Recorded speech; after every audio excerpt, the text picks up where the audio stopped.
How is it going, guys? We were just recently at Road America for Grid Life with Coney to get our first impressions of the GTS coilovers on the GR86.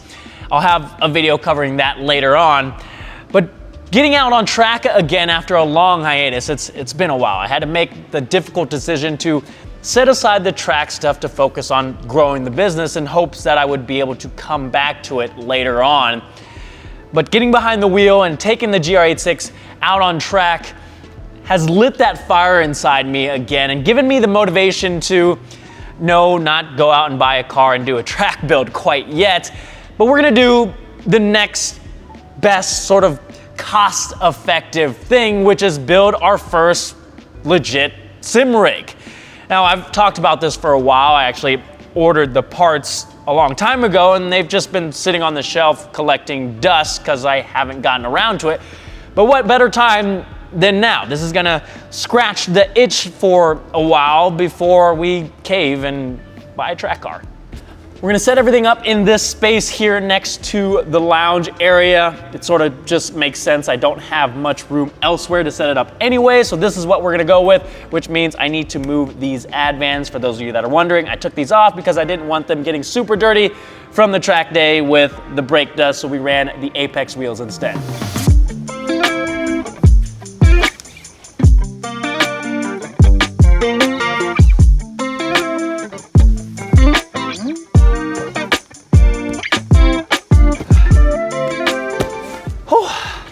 Hopefully this is everything that we need. Like I said, I ordered this stuff a long time ago and I honestly don't remember exactly what all is here. So we're just gonna have to figure it out as we go. But I think the first logical step is putting together the cockpit or frame or whatever you wanna call it.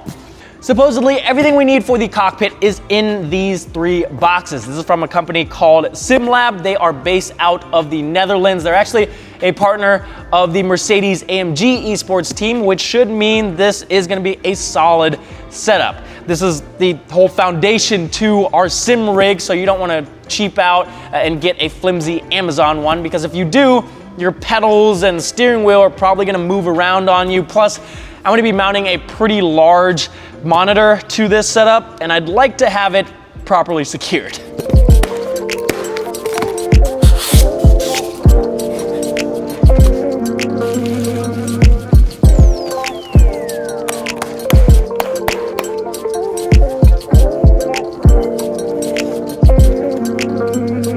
All right, I've got everything laid out. Most of this is aluminum extrusion, and then we have the pedal base and mounting plates.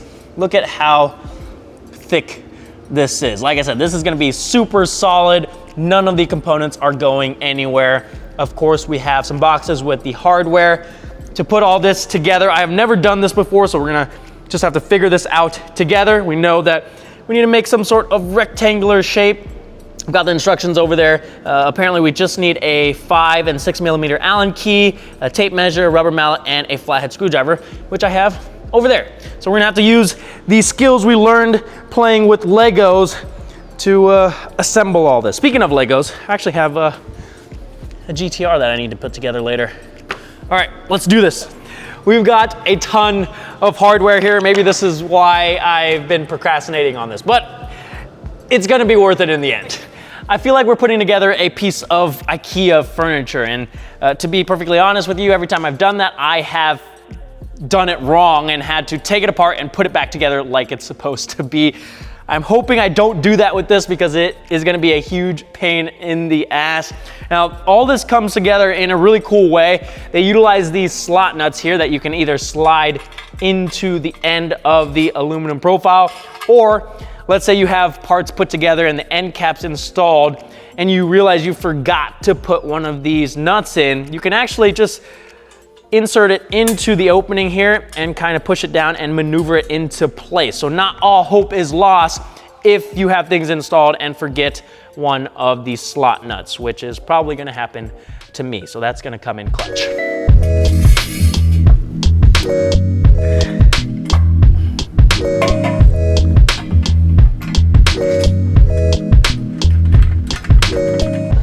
I genuinely feel like I'm putting together a set of Legos like I did when I was a kid. Maybe Maybe that's why we enjoy doing this sort of stuff so much and modifying cars. We just never grew up, and now the cars are our Lego sets, except much more expensive. Although some Lego sets these days are getting pretty outrageous. Okay, so we have the base almost put together. I just have this middle piece here left that I need to measure out to about 20 inches, and then we put the rubber feet on, and then we can work on the uprights, I think.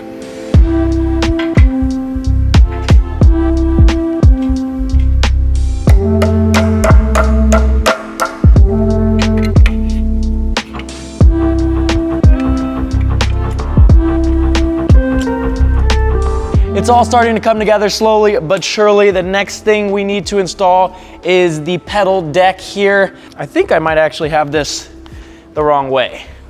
Yeah, okay, see, I almost messed up and I would have had to take this back off and flip it around. But we figured it out before I actually installed it. I thought the logo would go towards the front, but it goes to the back. Now, what's great about this setup is that it's fully customizable, so you can fit any sort of pedals, steering wheel setup, and monitor setup that you want. And you're able to change the different angles of the pedals and the steering wheel, and we can always upgrade in the future as well. I'm getting the monitor stand set up next, and I'm taking a look at the instructions, and these show a stand that just is in the center, but taking a look at what I have left with these two mounting plates and then 3 pieces of this smaller aluminum profile, I thought I got the wrong parts, but it turns out I just printed out the wrong instructions. I also jinxed myself and forgot to use the included washers on all of the bolts, so I had to redo that, so that was fun. But let's get this monitor stand set up. And then we are pretty much good to go on the frame itself. Now for the seat, you can see back there I have my stock FRS seat out of the old Time Attack car. And that's what I was planning on using. The problem we have though is that the holes for the front are a little bit closer together than the holes in the back. So I'm either gonna have to make some sort of mounting bracket, or maybe we just go with an aftermarket bucket seat. Let me know what you guys think in the comment section down below. I'll probably temporarily bolt this in place just to get the rest of this set up, and then we'll see what happens.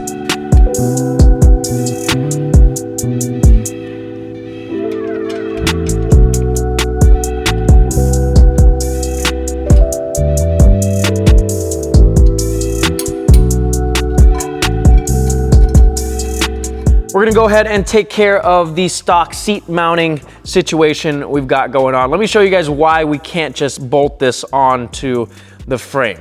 If we take a look at the mounting holes in the rear, those line up and they are in the center of the sliding rails.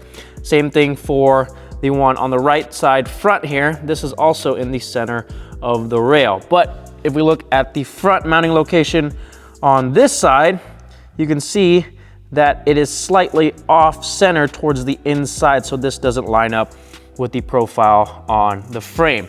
So what we're gonna do is actually drill a new hole. I've drilled a small one here that I need to open up wider, and we're gonna use this hole as a mounting point instead of this. So this lines up with the center of the rail, and then we have 4 mounting locations, and then we should be set.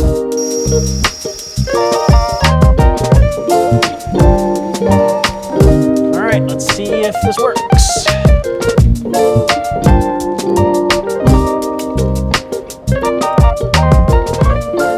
I've got the seat mounted in place, all the holes lined up, the rails slide nice and smooth, so they're straight. Although the bolt head that goes in the hole that I drilled does prevent the seat from sliding all the way forward, but I don't think I'll need to slide it any further than this anyway. And if I do, I'll just modify the rails to make it so it can slide a little bit further. But now that we have all this taken care of, we can grab the rest of the stuff and get it mounted to the frame. So I'm gonna get the wheelbase, get the pedals ready, and then mount the monitor. And then finally, we can put together the PC that's gonna run all of this.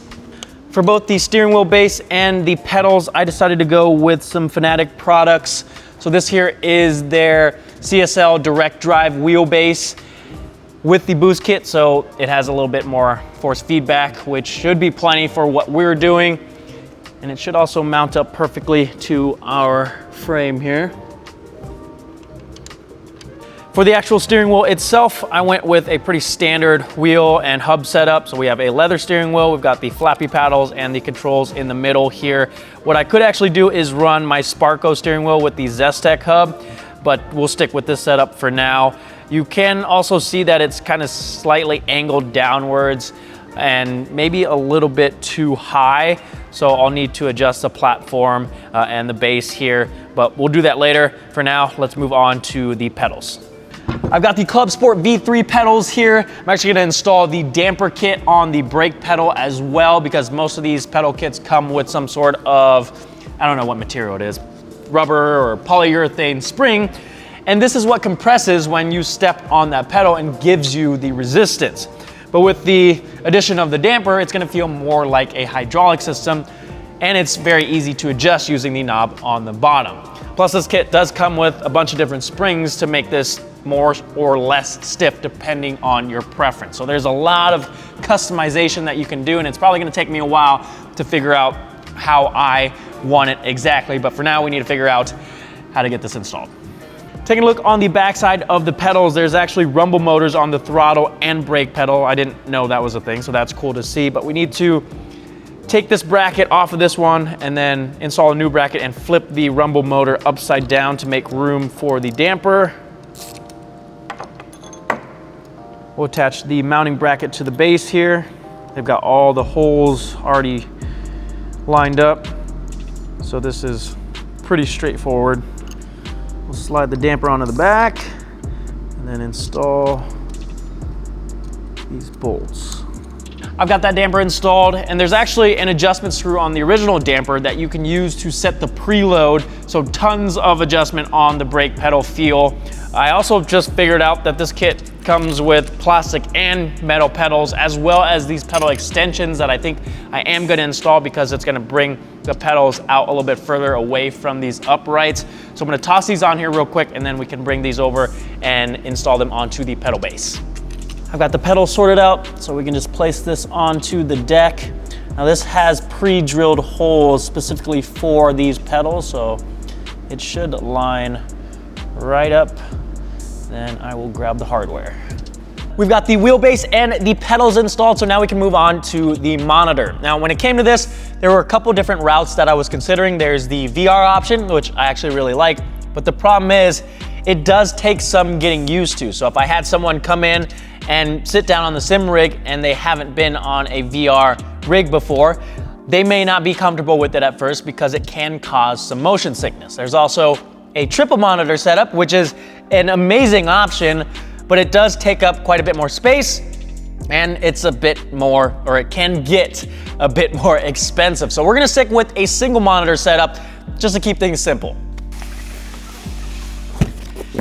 So inside this box, we have a Samsung G9 monitor, which is a massive 49-inch curved screen monitor. It's about as wide as the TV that I have over there. So this is gonna be perfect for our setup. Plenty of viewing angle, but doesn't take up too much space. So let's go ahead, open this up, get the mount installed, get it onto the rig, and then we will mess with the adjustments. So I definitely was not prepared for how big this monitor actually is. I'm worried I'm not gonna be able to lift it by myself and get it onto the rig, but hopefully we can figure this out. Also, I have no idea what this piece is. It almost looks like some sort of roof visor. Okay, let's figure this out. Guys, this thing is ridiculous. Look at this. First off, it looks like a gigantic eyeball, and then look at how much it actually curves. That is nuts. It's so crazy to me that a monitor this size is gonna be held onto the mount with these, oops, there goes one, these tiny little screws. This might not be the best idea, but we are going to give it a go. You're either gonna see me catastrophically fail, or we're just gonna be okay. Wish me luck.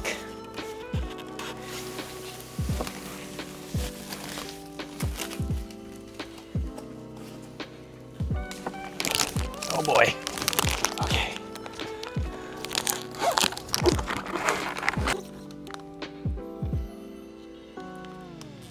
Okay. I think we're good. Obviously, we need to make some adjustments, but it's on there. God, this thing is crazy. So we've got the monitor on here, and I'm not exaggerating, guys. Look at the curvature and size of this thing. It's insane. I can't wait to actually start using this thing. But let's take a seat, and I'm gonna try to show you guys the adjustments that we need to make. So this is about eye level for me, and you can see the monitor is a bit too low and too far back. I'm not an expert on this, but I believe for a single monitor setup, you want it as close to you as possible so you have the widest field of view that you can get, and then you want the middle of the monitor about at eye level. So we're gonna adjust the height and then bring it as close as possible.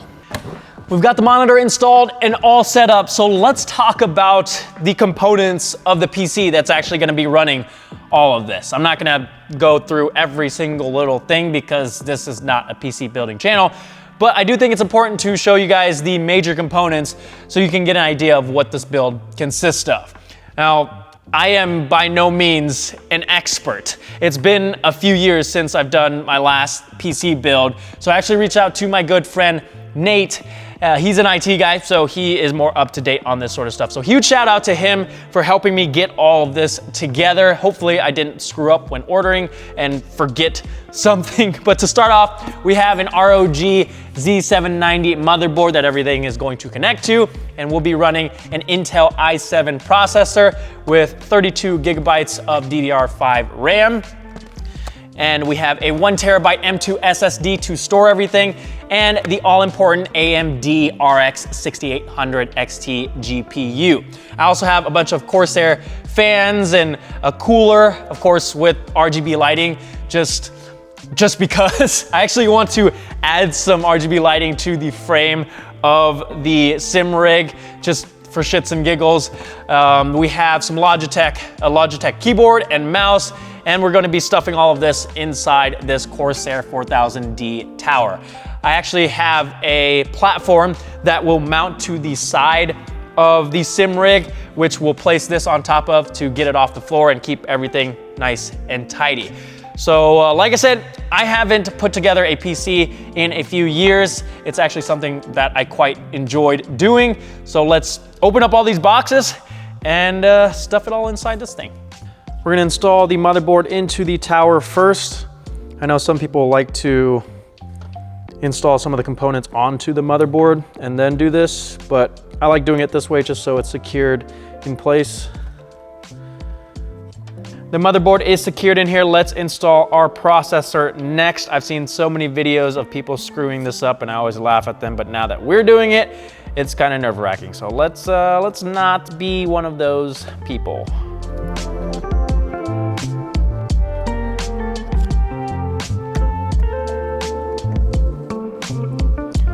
All right, here goes nothing.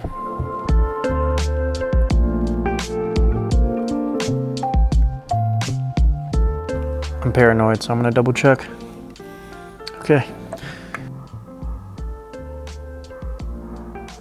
God, you have to use so much force for this. All right, I think we're good. Let's get the CPU cooler installed. Oh my God, why is there so many things in this box? I can install car parts just fine, but this is overwhelming. So as I predicted, there was a bit of oversight when I ordered these parts. I probably should have went with a larger case because the cooler that I got is too big to mount on the top, which I usually do. So we're gonna have to mount it on the front as an intake, which will likely mean our GPU temperatures will be a little bit higher than our CPU temperatures, but we're not doing anything too crazy, so it should be fine. The cooler and fans are in place, so let's install the pump onto our CPU.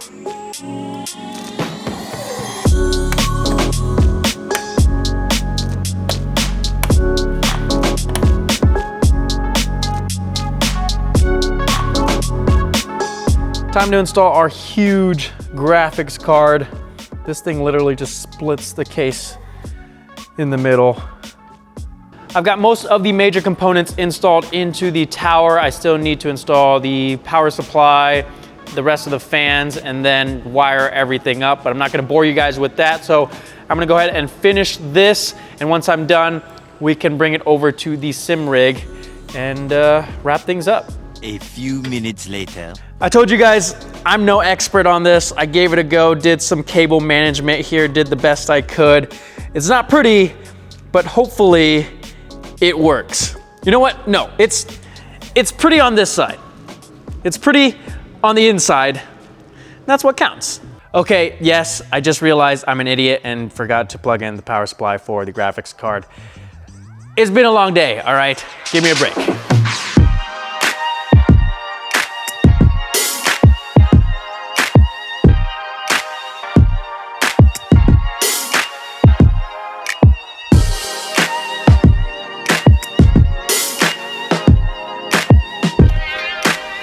I've got some good news and some bad news. I'm gonna start with the bad news first. I didn't get the Windows key that I was supposed to get with my order, which means I can't actually use this today. Partially my fault because, like I said, I ordered this a while back and I didn't open up the boxes to check. I should have when I got them. So that means I'm gonna need to go to not Menards, Best Buy tomorrow and pick up an operating system and get it installed. But the good news is that the computer does turn on and boot up like it's supposed to. So I just need to get that operating system and then we should be good to go. I do still need to wire up the wheelbase and the pedals. I also have a shifter and handbrake that I need to install. I'm just waiting on a mounting plate for that. But I'm gonna call it a night, guys. It's been a long day, but I am beyond stoked to be able to have a setup like this in the shop to utilize. It's gonna scratch the itch for a while, but I think we're definitely gonna need to get a car to turn into a track car because after that weekend that I had out at Road America, I absolutely miss it. But this is gonna be fun to get out and drive different tracks and get the feel of it again. If you guys are interested in anything you saw in today's video, I will link everything down in the description. If you have any questions, comment down below. I am always happy to help. And if you are enjoying the content, make sure to hit that subscribe button. Give this video a thumbs up. Thank you guys so much for watching, and I'll see you guys next time.